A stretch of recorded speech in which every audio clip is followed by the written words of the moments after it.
बात कही थी, उन्होंने कहा था रक्षिता स्वस्य धर्मस्य। कितना बढ़िया विशेषण राम जी के लिए दिया। हम राम को मानने वाले लोग किस स्थिति में खड़े हैं, ये विचार कीजिए। उन्होंने कहा उनका गुण है, क्या गुण है? रक्षिता स्वस्य धर्मस्य, अपने धर्म की रक्षा करने का गुण ये राम जी का है। ये राम जी से हमको विरासत में मिला है। आगे कहा रक्षिता स्वस्य धर्मस्य स्वजनस्य च रक्षिता वेद वेदांग तत्वज्ञो धनुर्वेदे च निष्ठितः। वो वेद वेदांगों के जानता है। केवल ऋग्वेद को जानते हो ऐसा नहीं है। ऋग्वेद, यजुर्वेद, सामवेद, अथर्ववेद, चारों वेदों को जो व्यक्ति जानता है उनका नाम राम है। आगे और कहा सर्वदाधिगतः सद्भिः, जो कहते हैं ना हम तो नीचे हम ऊंचे नहीं भाई। रामायण काल में ना कोई ऊंचा था ना कोई नीचा था, सब बराबर। राम जी के लिए सब बराबर थे। उसके बाद अगर आप राम जी को गाली देते हो तो हम सहन नहीं करेंगे, कभी नहीं करेंगे।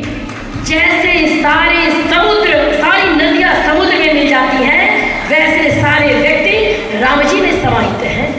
राम जी ऐसे व्यक्ति हैं सच सर्वगुणोपेतः कौसल्यानंदवर्धनः समुद्रैव गांभीर्ये और धैर्येण हिमवानिव। उनकी गंभीरता समुद्र के समान है और उनका धैर्य पृथ्वी के समान है। ये राम जी के विशेषण हैं। राम जी को मानने वाले हम सभी लोग अपने मन को टटोले और जो गुण राम जी के हैं, आप अपने हृदय पे हाथ रख के बताओ कितने गुण हमने धारण किए राम जी के। हम राम जी को मानते हैं। उन्होंने 14 वर्ष तक वनवास कहा पिता के लिए।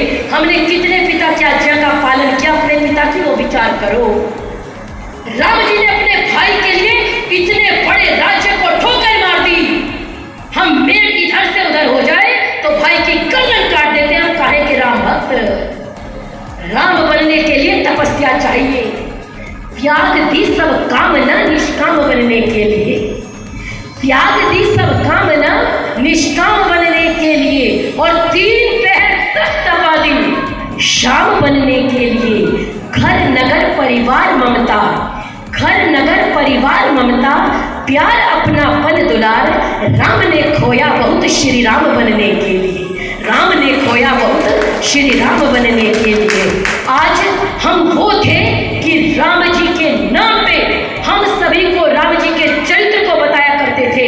समस्या ये हो गई राम जी के चित्र की तो पूजा की, लेकिन चरित्र की पूजा नहीं की, मूल में भूल हो गई। वही समस्या उत्पन्न हो गई। आज तो लोग राम जी के नाम पे दे दो, आपने देखा होगा भीख मांग रहे हैं। इस दुनिया में सारे मत मजहब संप्रदाय घूम लीजिए, एक भी ऐसा मत मजहब संप्रदाय नहीं होगा जो अपने देवताओं के नाम पे भीख मांगता हो हमारे अलावा। विचार करके देखिए, इसको उत्थान कहेंगे या पतन कहेंगे, ये विचार करने की आवश्यकता है। कौन थे राम जी? लक्ष्मण ने कहा सोने की लंका है, लंका सोने की है, आप यहाँ राज कर लो, भरत अयोध्या राज कर लेंगे, आराम से रहते, कोई समस्या नहीं होगी। राम जी ने जो कहा वो हम सब के लिए प्रेरणा स्रोत है। उन्होंने कहा अपि स्वर्णमयी लंका न मे लक्ष्मण रोचते जननी जन्मभूमिश्च स्वर्गादपि गरीयसी। सोने की लंका है लेकिन अच्छी नहीं लगती। जननी जन्मभूमि तो स्वर्ग से भी बढ़ के है। हमने क्या किया अपनी मातृभूमि के लिए? हमने क्या किया, ये विचार करने की आवश्यकता है। लोग कह रहे थे संकट यहाँ से नहीं है वहां से है। मैं कहती हूँ बड़ी बड़ी हवेलियां बनाओ, कोई समस्या नहीं, लेकिन बांग्लादेश में जिनकी बड़ी बड़ी बिल्डिंगें थी, जब वीडियो आ रही थी देखे नहीं जा रहे थे, इतने भयावह वीडियो थे। ये स्थिति हुई है। आप कहोगे जी वहां हो गया, यहाँ क्या हो गया? मैं कहती हूँ कश्मीर में जाओ ना, वहां जाके बात करो। हमारी समस्या ये है, हम कुएं के मेंढक बन के भाईचारे का ज्ञान एक कमरे में बैठ के देते हैं और दूसरों के मोहल्ले में जाने में हमें डर लगता है। हम इतने बड़े वीर हैं, ये विचार करने की आवश्यकता है। राम जी को पढ़ना छोड़ दिया, कृष्ण जी को पढ़ना छोड़ दिया।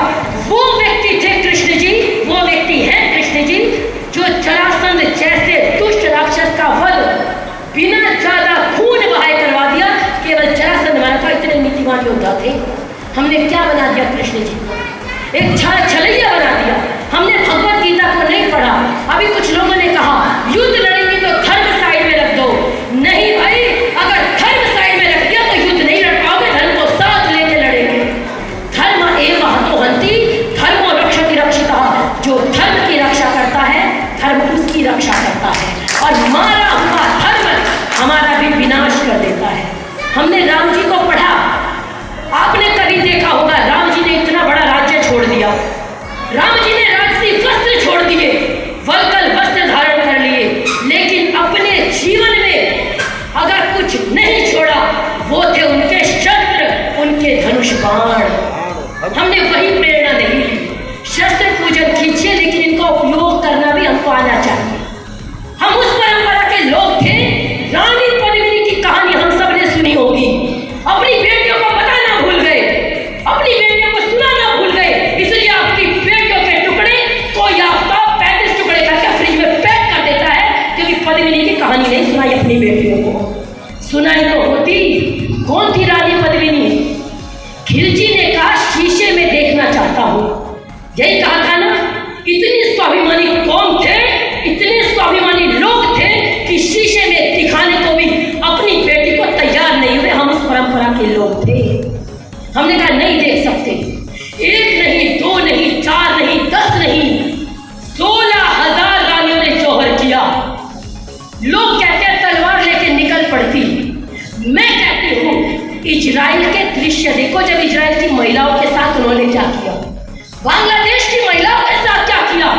झांसी रानी ने भी कहा था मरने के बाद भी मेरे शरीर का स्पर्श न कर पाए। हम जानते हैं ये कौन सी परंपरा के लोग हैं कि मरने के बाद भी इंसान को नहीं छोड़ेंगे। ये उस परंपरा के लोग हैं। 16,000 रानियां। लोग कहते हैं जौहर कायरता थी। मैं कहती हूँ तुम्हारे बाप दादे बड़े वीर थे भाई। अगर जौहर कायरता थी तो मोमबत्ती की मोम उंगलियों पे डाल के बताओ कि जौहर कायरता थी या वीरता थी, तब पता चलेगा। एक बहुत सुंदर कहानी के रूप में प्रस्तुत है। 16,000 रानियों ने जौहर किया। खिलजी दंडनाता आता है, कहाँ है पद्मिनी? उन्होंने कहा चिता की ओर इशारा किया, ये है पद्मिनी। उसने कहा जीवित नहीं रही। उन्होंने कहा इस चिता में है पद्मिनी। उसने कहा मेरे लिए संदेश लेके गई है। खिलजी तो अभिमान में चूर था। उसने कहा दे के गई है। उसने कहा क्या कहा? उसने कहा कह के गई है किसी भी सूरत में। इस लाइन में पूरा सार है कि इनकी विचारधारा क्या है, किनसे लड़ना है। किसी भी सूरत में पापी तू इस शरीर को पा नहीं सकता, और ये भोजन शेर का है, कुत्ता इसे खा नहीं सकता। ये भोजन शेर का है, कुत्ता इसे खा नहीं सकता। उस परंपरा वाले लोगों की बेटियों के टुकड़े अगर फ्रिज में पैक हो जाए तो विचार करो कहाँ जा रहे हैं, उत्थान है या पतन है। अगर बच्चे नहीं बचे, अभी विधायक जी ने कहा संस्कार नहीं बचे। पहली बार कोई विधायक देख रही हूँ कितनी देर बैठ के सुन रहे हैं, वरना बिजी हो या ना हो निकल जाते हैं। टाइम नहीं है, यही तो समस्या है। जिनको समाज को चलाना उनके पास टाइम नहीं है, वो नहीं सुनना चाहिए। क्यों? क्योंकि चलाना नहीं है, सिर्फ करनी है। जिनके मन में भावनाएं हैं, जो संस्कारों की बात करते हैं, वो रुकते हैं। 35 टुकड़े में जब पैक किए गई तब मेरे मन में आई एक बात कि नहीं पढ़ाया अपनी बेटियों को पद्मिनियों का जौहर। अपनी बेटियों को नहीं पढ़ाया पद्मिनियों का जौहर, इसलिए हमारी बेटियों ने चुन लिए गैर मजहब के शोहर। इसलिए हमारी बेटियों ने चुन लिए गैर मजहब के शोहर। अगर आज नहीं जगे, कितना भी हम ये हम वो कितना भी अभिमान कर लो, लेकिन बच्चा माँ बाप को घुटनों पे ला देता है। ये बात आप सभी जानते हैं। बच्चों को संस्कार नहीं दोगे, उनको बताओगे नहीं कि किस रास्ते पे चलना है, तो बचोगे कैसे? याद रखिए, सदा अहिंसा सर्वोत्तम मन की कस्तूरी है। जब तक मेरे गेट पे आदमी लगती हम नहीं बोलते, जब तक मेरी बेटी पे बात नहीं आती तब तक नहीं बोलते। याद रखिए, सदा अहिंसा सर्वोत्तम मन की कस्तूरी है। पर दुष्ट नहीं माने तो हिंसा बहुत जरूरी है, पर दुष्ट नहीं माने तो हिंसा बहुत जरूरी है। मेरे सीमा पे बैठे भाई अगर कहे कि सदा अहिंसा सर्वोत्तम मन की कस्तूरी है, तो आप और हम ये सम्मेलन नहीं कर सकते। सोमनाथ का मंदिर लूटा, याद होगा आपको? 17 बार भारत को लूट के गए, विचार करो कि हम कौन थे। सोमनाथ का मंदिर लूटा, कहाँ अहिंसा थी। भिक्षुणियों की छाती काटी, क्या वहाँ अहिंसा थी। माँ को लूटा, बहन को लूटा, क्या वहाँ अहिंसा थी। और आज भी लूटे जा रहे हो, ऐसी क्या मजबूरी है। और दुष्ट नहीं माने को हिंसा बहुत जरूरी है। पृथ्वीराज चौहान ने छोड़ा, एक बार भी माफ करने के योग्य नहीं होते। पहली बार में सांप का फल कुचल दो तो गर्दन उठाने की औकात नहीं करेगा, हिम्मत नहीं करेगा।